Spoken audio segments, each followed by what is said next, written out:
Yeah, I think we should start. So, good afternoon to all of you. Today's seminar, I am Satyam Suvas. I will be conducting today's seminar on behalf of Professor Nilesh Mehta.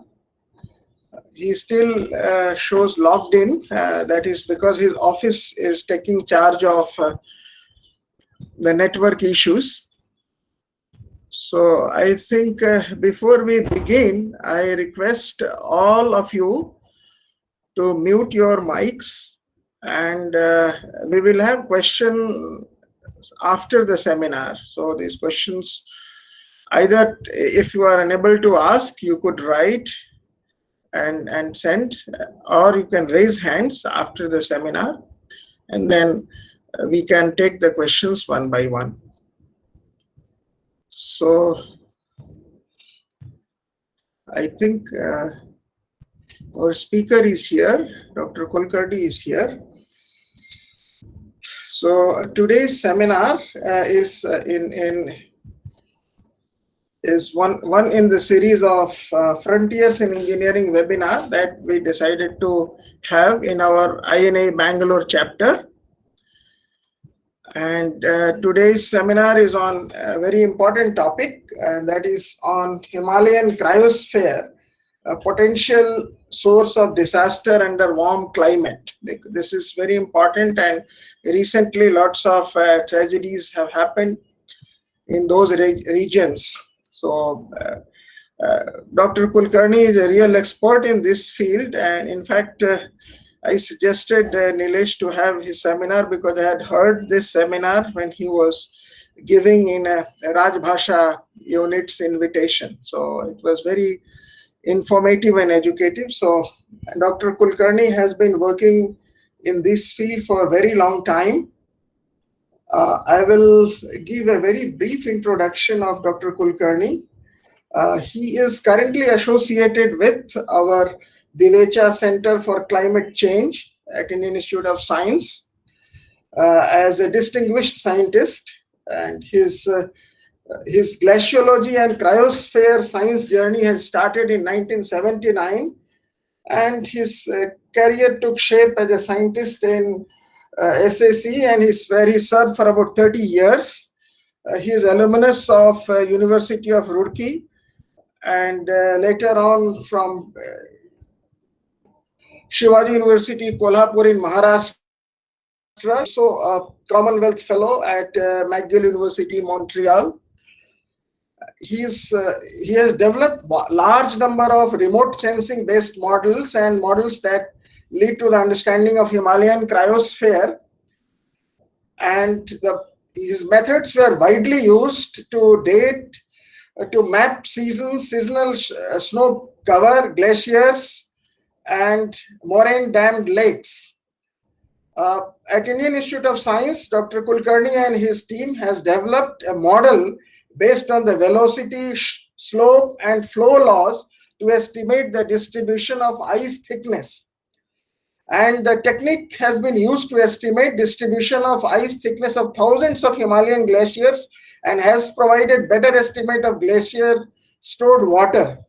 So he has been a top scientist in his field. He has published about 120 papers in prestigious international and national journals, and he has been identified as top 2% researchers worldwide in the area of geological and geomatics engineering.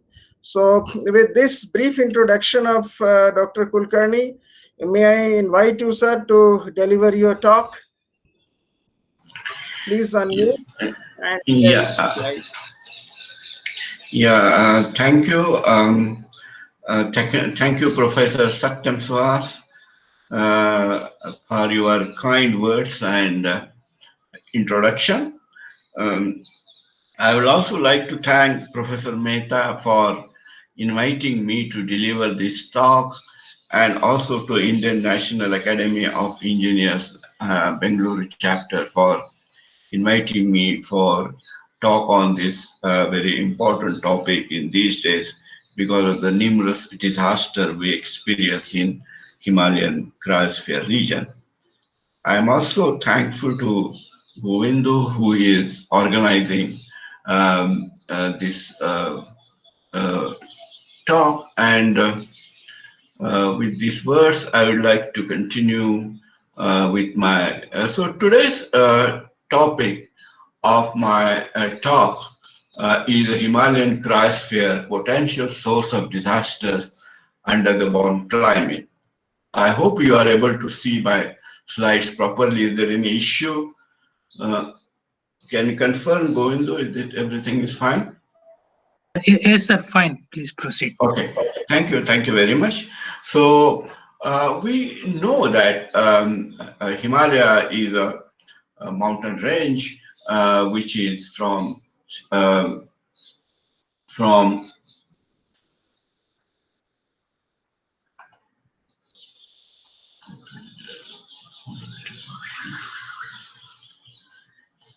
so um, Himalaya is a mountain range which is um, from Jammu and Kashmir. It continues. Professor Kulkarni, make it full screen. Make Uh, it, please. yeah, that's right. How it has. Is it half? No. It was. The previous slide was full screen, actually, when you started. Yeah, that's right. So it went off. So Sir, you go to display setting, second from the yes, top. Yeah. second from the top, Yes. right? Click, now, yeah. Yes, click that one. Yes. First one. No, it's not going there. Okay. So should I project it again? I don't know why this is. No. 1 minute. How?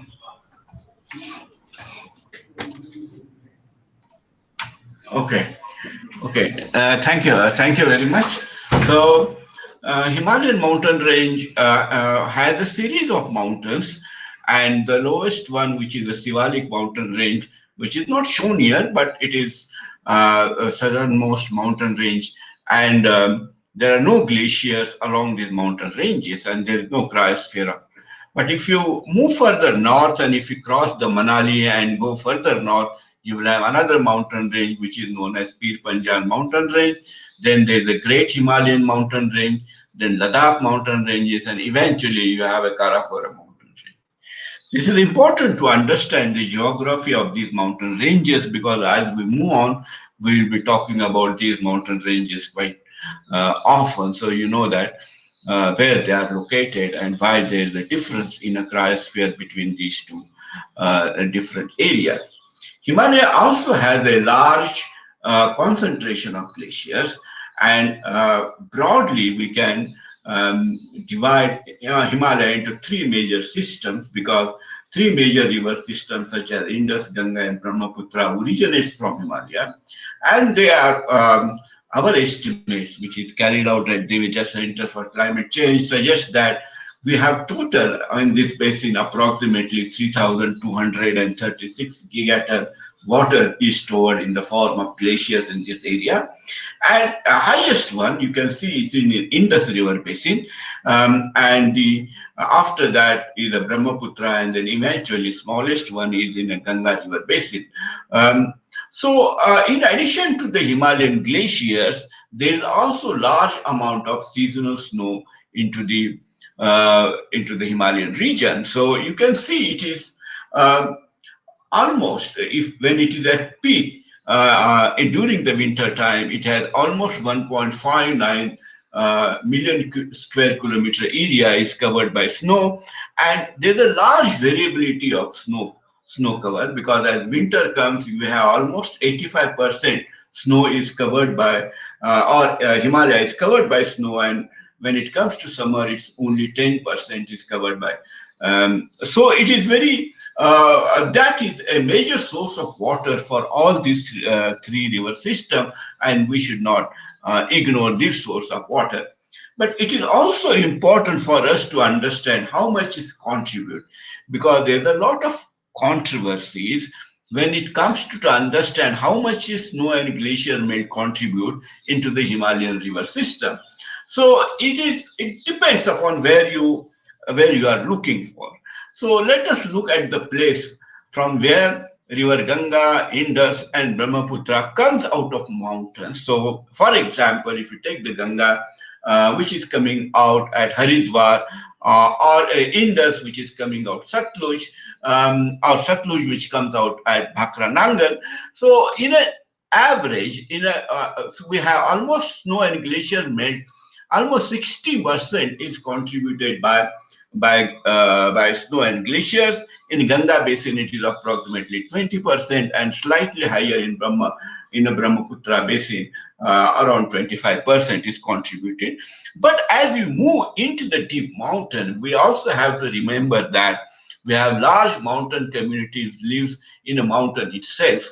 This is a lifeline not only for people living on Indo-Gangetic plain, but the rivers is also lifelines for millions of people living into the mountain. So as we move into the mountains, its percentage keeps on increasing, and at some places it can go as high as 75%. But if you come very low latitude, low regions, it can come less than 10% as we come towards the Ganga Sagar in West in Bengal. So it is very important for us to understand how it is. But it is also crucial for us to understand that how Himalayan climate is changing, and generally, as we move higher into the altitude, there's a higher increase in temperature. And if you look into the early 50s and 60s and 70s, the temperature was relatively cooler. So the mountains was much more cooler than our peninsular India. So you can see here that this is the Himalayas, and India, you can see the different colors. So you can see that from 1950s to 1980s, at the end of 1970s, you can see that Himalaya was much cooler than the peninsular India. But after 1980s, the Himalayas started to warm, and the warming is much higher than the peninsular India. Clearly suggesting that as we go higher into the atmosphere, we are really talking about the higher increase in the temperature. So when we talk about the 2 degrees rise in global temperature, it practically means almost a 3-degree rise in temperature into the mountain. So this is going to have profound effect on Himalayan cryosphere. We also have to realize how precipitation is changing.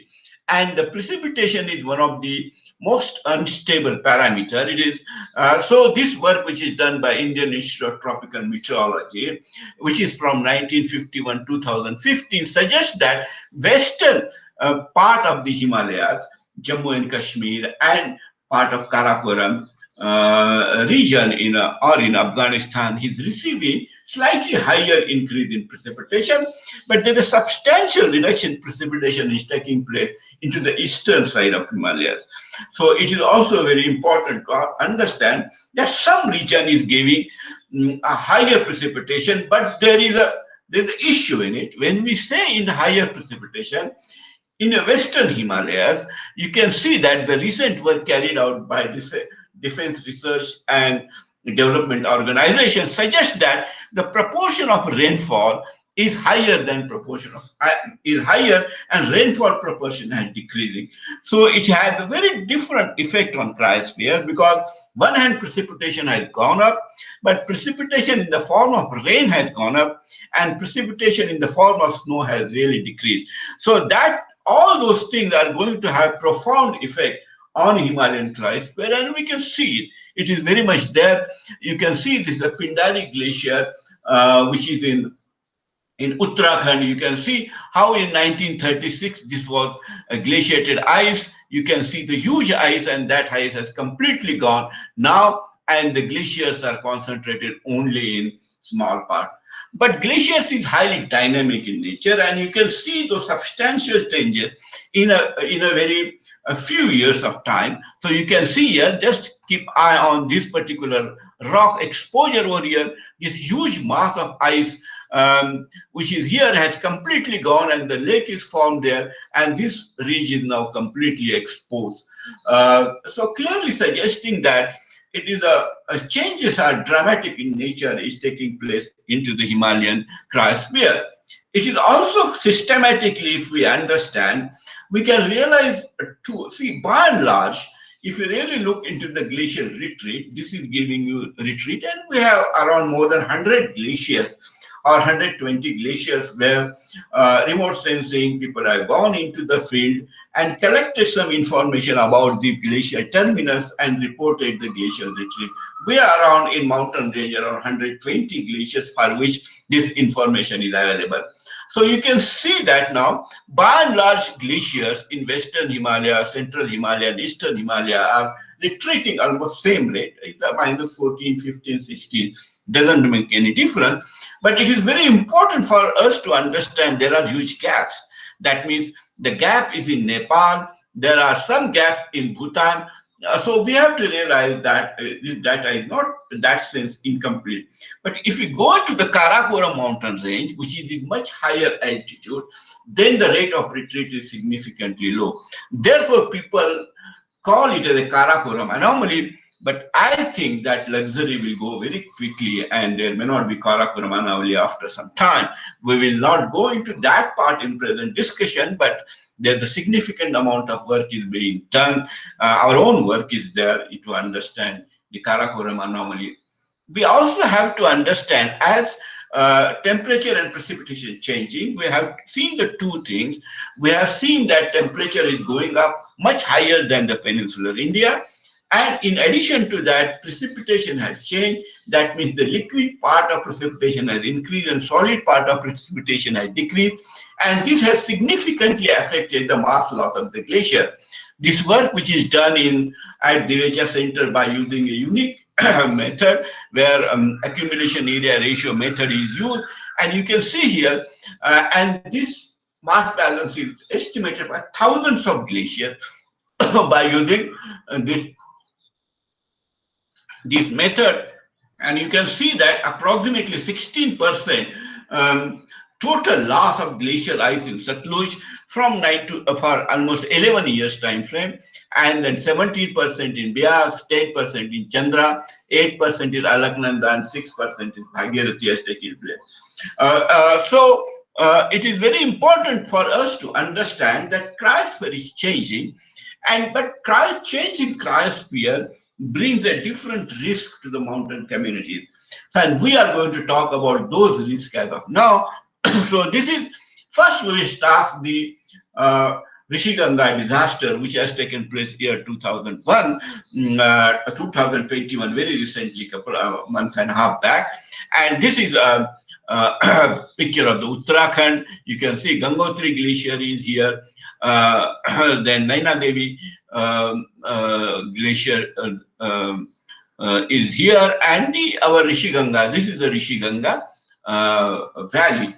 So we have glaciers distributed in Uttarakhand, most of the places along the northern boundary. So what really happens is, if glaciers are hanging, that means the glacier is not flowing into the valley properly. That means it's not bad. So you can see here, this photograph was taken by me in a couple of years back in a Spiti River basin, which is the adjacent basin, which is not part of Uttarakhand. But you can see here very clearly that this glacier is hanging. That means it is not floating on, it is not moving onto the surface. It is suddenly, it has a steep slope, and because of that, it is not able to move further. But entire block of glaciers, you can see here, now is moving down, and there is a development of fissure has taken place in there. So there are also fissures because this is a very common phenomena in glaciology, because as glaciers, this is called a line between the active and inactive glacier ice. But in this particular case, entire block is moving, and this is a potential source of disaster. So we will look into this issue, particularly in Rishiganga flood, which has recently taken place. So you can see that the whatever you have seen the previous slide, this particular line or fissure, similar fissure you can see in the Rishiganga Valley on February 6th. So indeed, this entire block was moving down, and on February 7th, this block has completely moved down. We have to realize one thing: this block is not only the block of ice which has come down, but there are deep fissure. So there is some sort of tectonic um, uh, evolution of this region has taken place. There's a deep fissure in it, and this entire huge amount of rock and ice has flown along the valley. And you can see here, there's a steep slope is down there, so it has fallen almost a kilometer. But let us understand that how much is glacier store water in it. But before that, let us see. Then it has fallen here. It has flown all along the river. So this is a part of that landslide or avalanches or ice fall has taken, and your Rishiganga glacier, which is still further up. So it has actually came from the deglaciated valley. So there was no ice below that. There might be some ice, essentially because the moraines have, at the base of the moraine, many times there is ice also. So it is quite possible there will be some ice which might be contributing. But predominantly it has came from the rock fall over here. So what has really happened? How much is the total volume? Here at Devecha Center, we have developed a new tool which is called HIT-TIM tool, whereby using velocity and slope, we can estimate the distribution of glacial, spatial distribution of glacial ice, which was just talking about Professor Satyam Suvas was talking about. So we applied this technique here, and you can see the distribution of ice thickness in that. So the most of the ice, this is a top, so this region is this. So you can see maximum thickness which is at the bottom, which is very unusual for any glacier, because as the glacier moves from higher reaches to lower reaches, at higher reaches there is a slightly reduced thickness, then middle there is the highest, and at the bottom there is significantly less thickness. But most of the ice, because of the unusual nature, has moved down. So if you can see that total ice volume is 6.86 million cubic meter was there, the volume in this ice, but we have received 25 million cubic meter of ice, water. So total rock and material which has fallen is approximately 25. It means that it is a deep cleavages was there, or a deep fissure was there, and then it has broken down. This is done by using 2D satellite images, where you can get the digital elevation model. You subtract the digital elevation model. This is the before one, this is the after one, and you will know how much is the volume is lost. So there is almost 25 million cubic meter of ice. So what really we have now is total volume is 25 million cubic meter. Out of that, approximately 7 million cubic meter is the ice, and the remaining one is the rock. So they have mixed together, and because of the huge rock fall or huge fall, almost a kilometer there is a fall, and because of that there is some amount of slush is created, and that is then moved towards the valley. But as that slush moves down the valley, it is also temporarily blocking the numerous numerous streams, because remember, this is in the middle of winter, so the streams do not have a lot of water in it. That's by and large dry at very high altitude. We are talking about 5,000 meter altitude, so they are predominantly dry, but they are blocked as the melting starts. This block can cause a formation of small lakes, and we really definitely look into those formation of lakes and what potentially it can create a new hazard for the community. So this was a very unique hazard, which not many people thought that this can form, even though it was very common in Alps. But uniqueness of this is it is very deep. And if you really apply the principle of thawing and this freezing, it really happens in the first 10-15 meters. So you can have such a deep scar, probably suggesting that the weakness of this plain for a very long time, and then some tectonic behavior has to play a role into that. It looks like that, but further investigation is needed. There's also disaster in April 23rd in Niti Valley, which is caused because of the another classical risk with mountains we face is the avalanches. It is a snow avalanches, and it is a very common snow avalanches, and we have seen avalanches are nothing but the rapid movement of snow and ice, and which is caused because of the various reasons. So the avalanche can also form because of the cornice formation and cantilever structure. So you can see here, this is a cornice is formed here, and this is a cantilever structure. So in India, not many people go for skiing, but for skiers, this is a fantastic place because you can see the deep valley from this side. A very beautiful valley and steep slopes you can see. So many skiers will go up to this point and causing the avalanches. But this cornice can fall either because of the heavy snowfall or because of the melting and leading into the avalanches. So this is very common, and now because many people are now staying in a high altitude glaciated terrain because of the numerous reasons. Some are because of the security reasons, some are because of some other reason, whatever may be the reason. Therefore, we are experiencing now more casualties. So this is going to be another thing. We are also seen in June 2013 the Kedarnath disaster. So remember, there are two different phenomena we have until now seen. One phenomena is the huge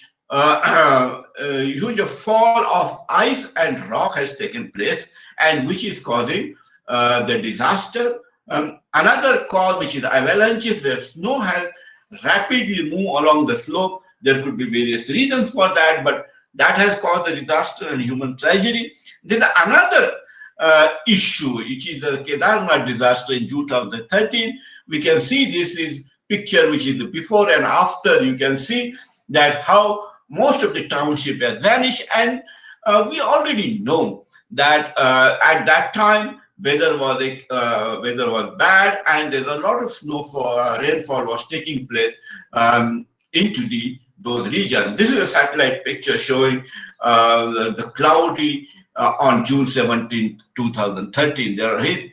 So what has really happened is that there is a landslide near the Chaurabari Glacier. This is the Chaurabari Glacier, and this is a moraine of Chaurabari Glacier. So there's a landslide of that, and that landslide led to the formation of lake. Suddenly that lake burst and causing a fall. So this is a third different source of disaster it can take place.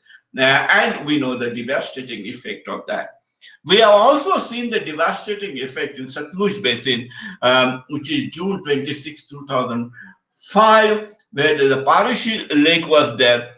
But remember, I have a feeling, just jury out there to understand what really called into the Parichu lake and that outburst. This is a Spiti River, this is a Parichu River, and this is a lake which you see. And if we enlarge this lake, these lakes will look like this. So this disaster has taken place year 2005, remember.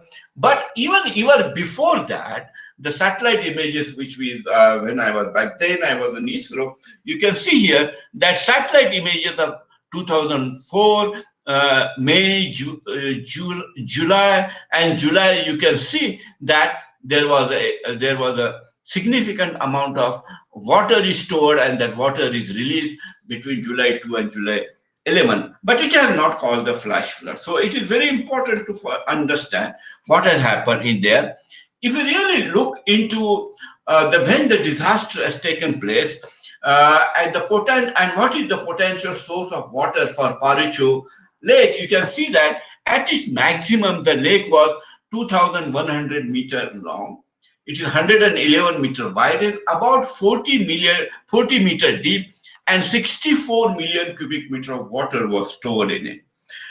So we know that this lake, when it was at peak and before it burst, but one thing is there that you can see that there's a blockage. So there was a landslide. It may not be big landslide, but this landslide had definitely restricted the flow of water. So it has stopped the flow of water. So the landslide was definitely there. But the amount of water was released was 1,060 million cubic meter. So this is a hydrograph which suggests that Bhakra Nangal, some reports indicating that it is 1,060 meters. So the lake volume was 64 million cubic meter, and additional water which is released at 1,060 million cubic meter. So what is the source of that additional water? I think jury is still out, and we really need to do better investigation in this. If there are any other cryosphere processes which are associated with this disaster or not. So it is very important for us to understand. There are also, so until now we have seen a 3 or 4 potential sources of disaster. This is now 5th potential source of disaster in mountain can take place, and this is the formation of glacial lakes. As glaciers start retreating, they vacate the land, and sometimes that land vacated by glaciers is occupied by lakes. These are temporary lakes and can create a flash flood into the downstream. This is a common cryosphere hazard into the high altitude region, and as glaciers are retreating, these hazards are going to get increased. So the recent work which is carried out Alaknanda Basin suggests that there are large number of such lakes are already forming, and there is a potential to form a new lakes. There are approximately 25 to 30 lakes are there, and we are going deep into the mountain for hydropower development, so it is definitely a potential source for retreat and potential source for disaster, and we really look into these issues more critically. As we were discussing earlier about the special tool which is developed at Devecha Center, which can also predict where new lakes will be formed. This is a lake in Nanda Devi Glacier, and you can see that this is existing lake, existing glacier, Nanda Devi Glacier, and as glaciers will retreat further, maybe another 200 to 200 meters, this lake is likely to form. So we can estimate depth as well as volume of this lake. And our model suggests that in Alaknanda and Bhagirathi Basin, there are 63 new lakes are likely to form in future, in addition to what 25-30 we already have in this. So this issue needs to be looked into very critically. We applied this model it is not only this model gives you how much will be new lakes will be formed, but what is the how much it can expand in future. That also you can predict by using this thing. So we have used the HimThing tool to predict the expansion of South Ladakh Lake in Sikkim, and we have approximately 60 million cubic meter of water as of now, and they can likely to go up to 90 million cubic meter when it is fully blown. Lake is as of now is like this, and it will expand in future up to this much extent, making it 90 million. 90 million is a large quantity of water, and they can potentially create risk for the people living into the area. So how it will, there's a schematic diagram of South Ladakh Lake. This work is published only a few days back by our doctoral student who is from Indian Institute of Technology in Roorkee. And you can see that what it means is you have moraine over here. It is a frontier moraine, and this is blocking the flow of water. And you have this current lake, which is there. And eventually, this is the lake, and eventually this is a newly exposed rock. This will retreat up to this point, and the topography will be like this. So what we can do is, there are now decent models are available by which hydrological models, we can have a break analysis. So it depends upon, because it will be very difficult to predict under what condition and how much it will break. So there could be numerous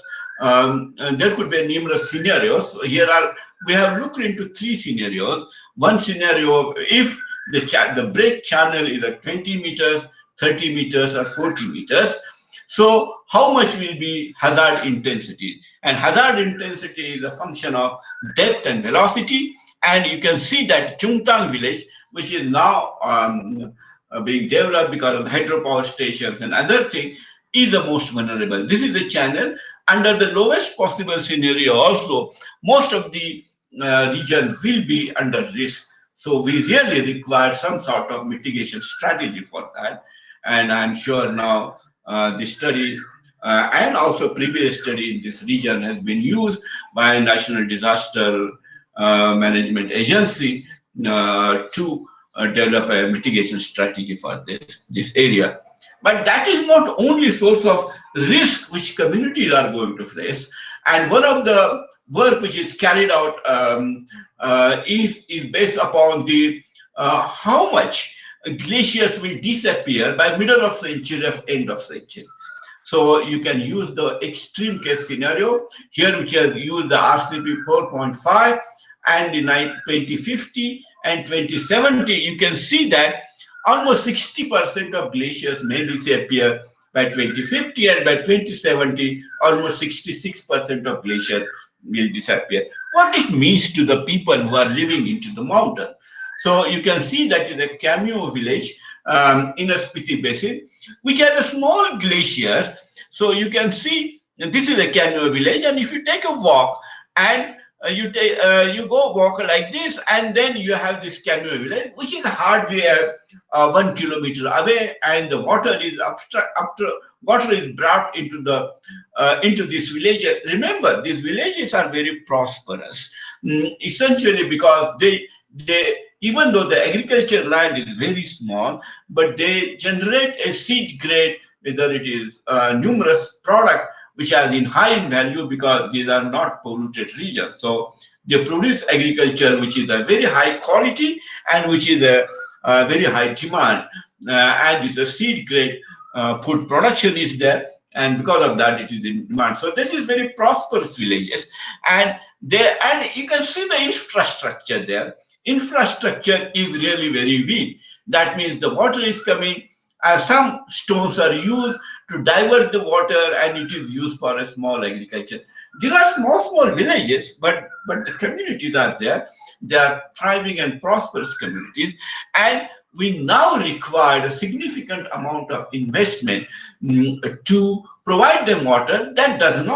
This climate change does not mean there will be no water in this region, but there will be water into the valleys at the base of river. So this is a Peen Valley. So right now the springs are bringing water to these people, and springs are likely to become dry because of the climate change. That means we require a new irrigation mechanism, new strategy to do that. So it is very important for us to understand we are now talking about fresh investment into the mountain, which is otherwise not needed. And that investment has already started. And that is started in a Ladakh region, which is called Ice Stupas. And there are such 26 ice stupas because glaciers or snowfields are melting early into the winter or early spring, causing lack of water when summertime, when there is the possibility of some agriculture. So you need to do it. So there is the ice stupas are formed. That means the large geographical area where snow is melted, it has brought because of this hydraulic gradient and created small geographical area, and stupas are formed. So they provide water for longer period of time and when it is needed. So the recent publication suggests that 26 stupas has been created in Ladakh, 250 villages are trained, and 7.5 crore liter water cycle. And there are already 50 new sites are identified.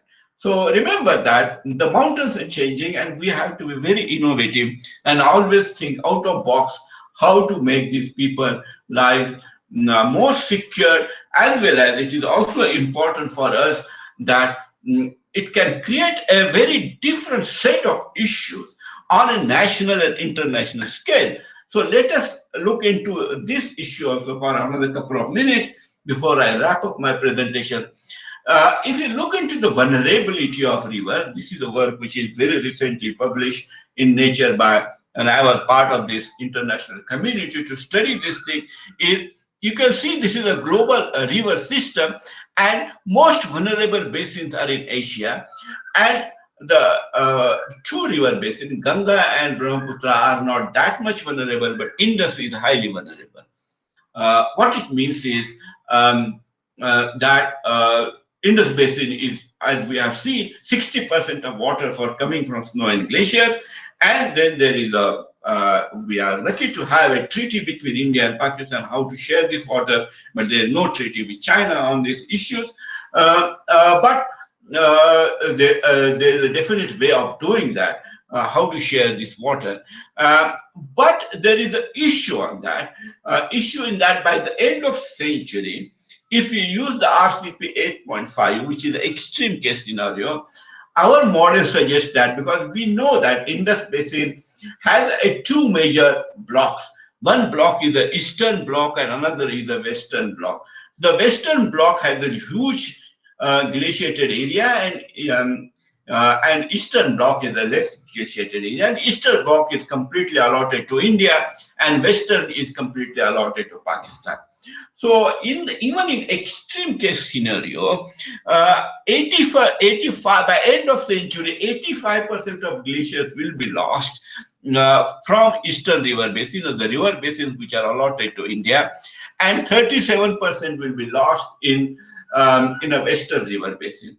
So remember that this great belt, which we are talking, not even started in Karakoram, because Karakoram rate of melting, as we have seen, only 3%. So there's going to be a complete loss, collapse of water coming from glaciers in Satluj or eastern river basin, and then there will be a significant amount of increase in water coming into the western river basin. What impact it will have on Indus Water Treaty and all those issues needs to be looked into critically. These are only preliminary results, and we need to look into this issue. So what is really, at the end, if I want to conclude, I would like to conclude in this way. The flash flood from hanging glaciers and landslide is another source of disaster. Flash flood from glacial lakes, snow avalanches, differential glacier mass loss in Indus Basin, and early melting of snow and vanishing snow glacier. These are the new challenges which people has to face, or community has to face, so that this can be really resolved, and we can sustain the livelihood and security of people living into the mountain as well as on intermediate plains. So with these words, I would like to thank you all, and I'll be happy to take if there are any questions. Yeah. Thank you very much, Dr. Kulkarni. Your talk was so clear that even a non-expert like me could understand everything. And it's sometimes it's very scary, because what will happen? There are very little ways to mitigate these disasters, I feel, or artificial ways, whether it can help or not. Anyway, we can have a discussion on this, but I think Dr. Atre has some questions. So, Dr. Atre, could you unmute and go ahead?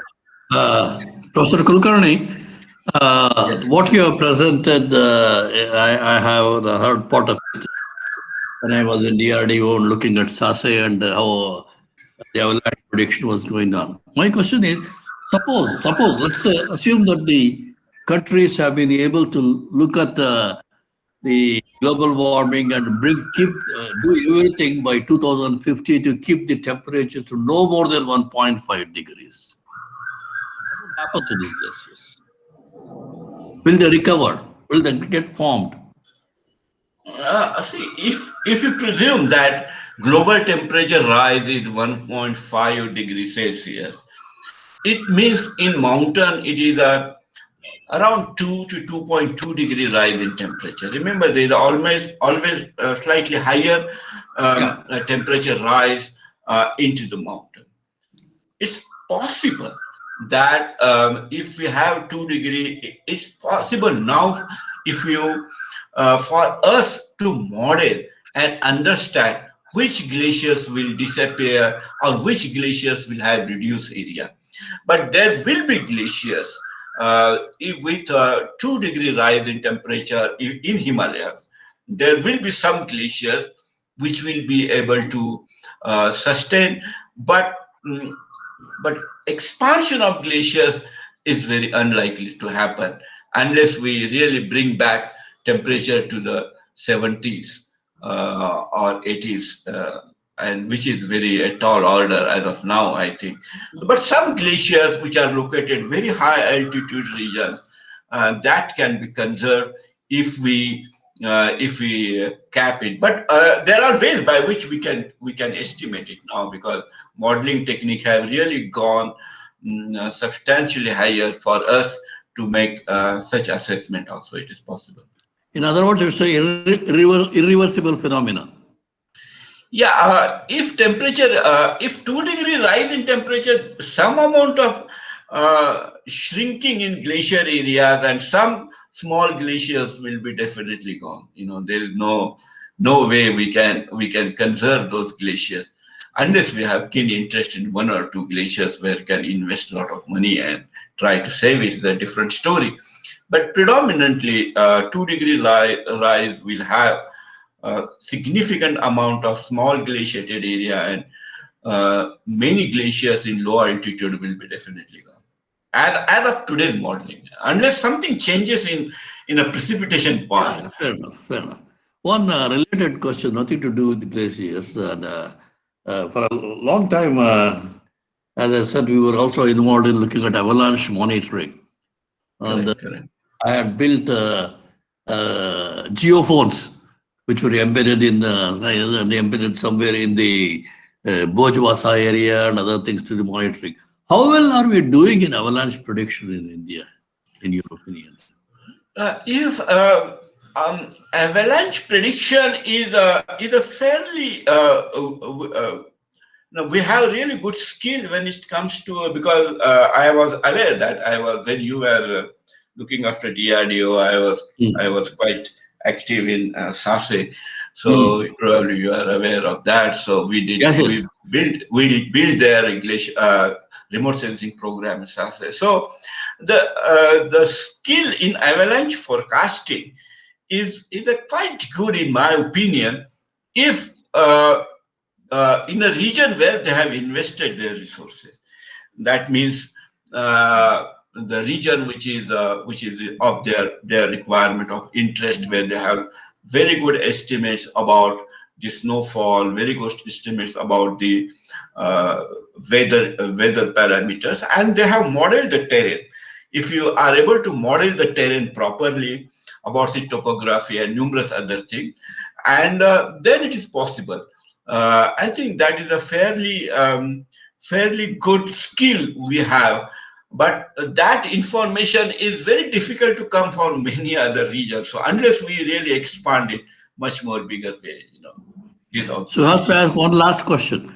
We have talked about Himalayan glaciers and others. Just I want you to comment what's happening to Antarctica. Is it receding?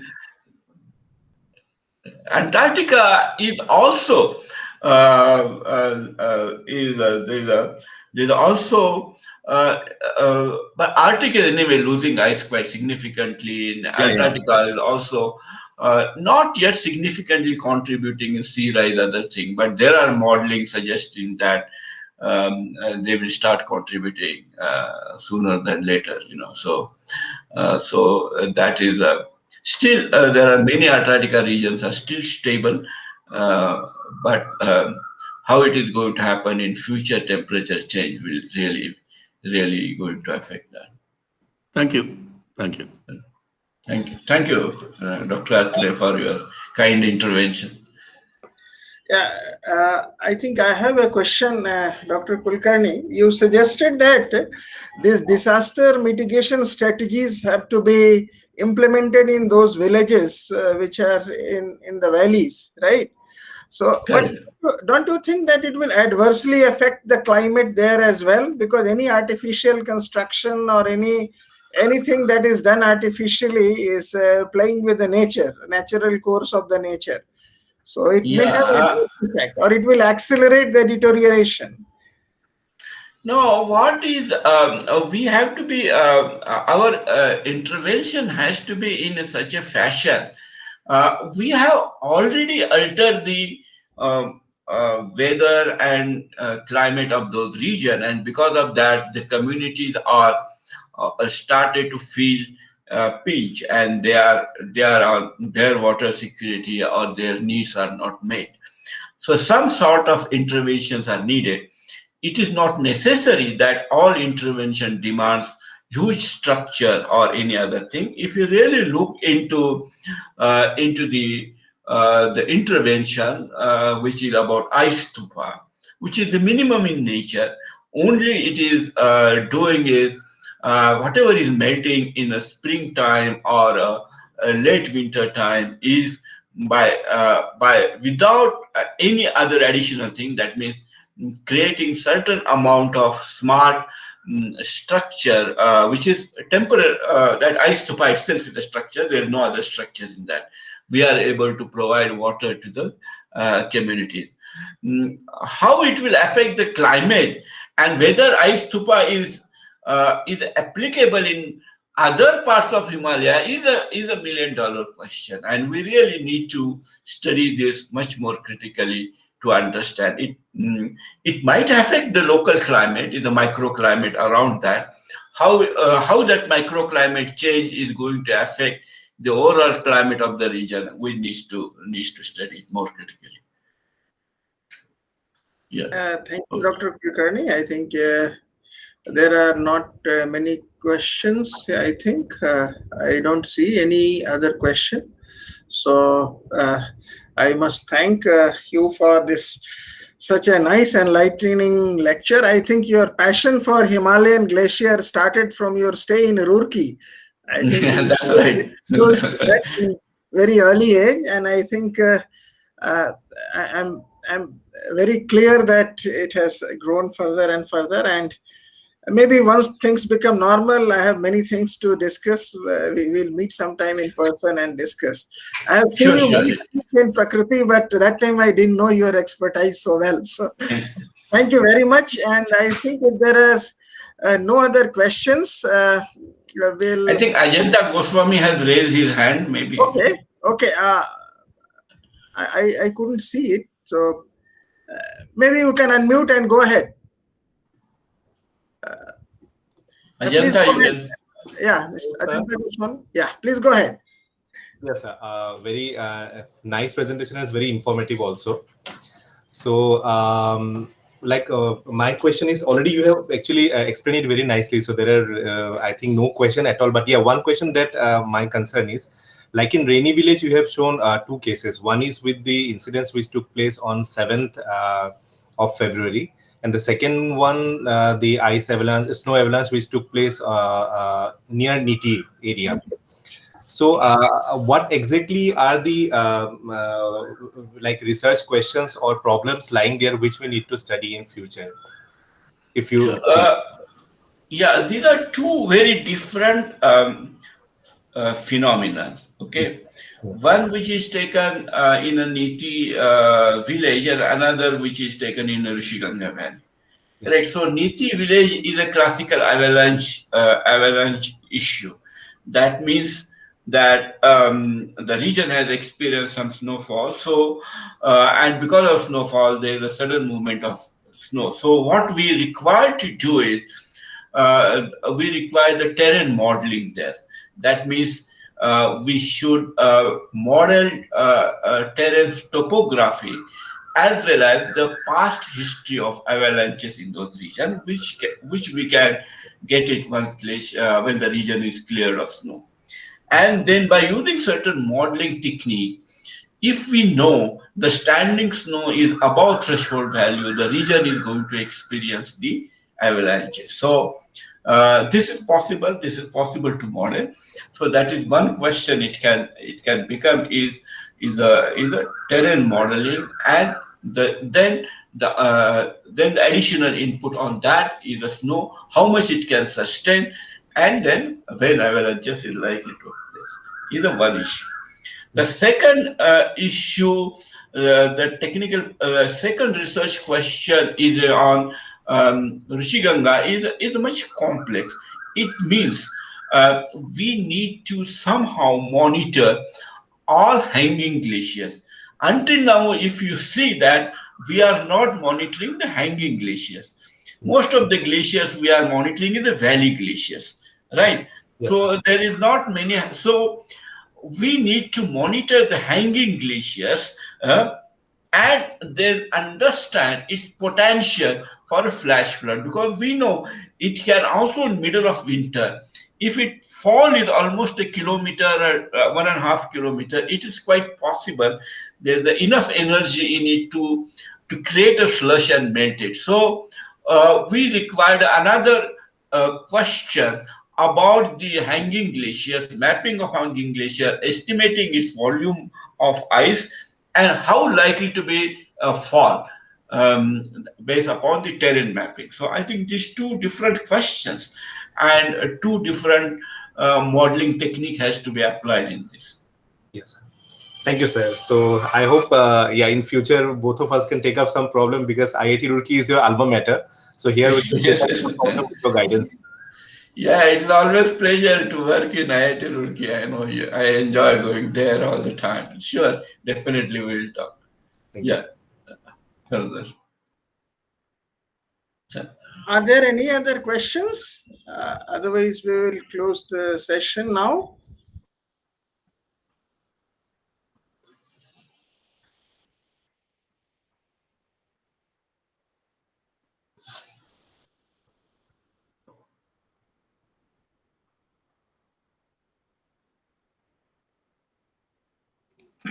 I think we can close the session. I don't think there is any more questions. Yeah. Yeah, I think there are. I think Professor Subhash sir, you have muted yourself. Okay, so, sorry. So, thank you very much, Dr. Kulkarni, once again for giving the answers in an elaborate manner. I'm sure this is a very, very interesting area and continue to be. It will continue to be a very interesting area for many, many people, for curiosity as well as for research. So, with this, if there are no other questions, we will close today's talk and hope to interact with Dr. Kulkarni in future for various reasons. Everybody will have his own reason. And thank you all for participating in this seminar. Thank you very much. Yes, sir. Thank you, Professor Kulkarni, for this insightful. Thank you. Thank you, sir. Yeah, thank you very much. Thanks all. Okay, see you. Bye-bye.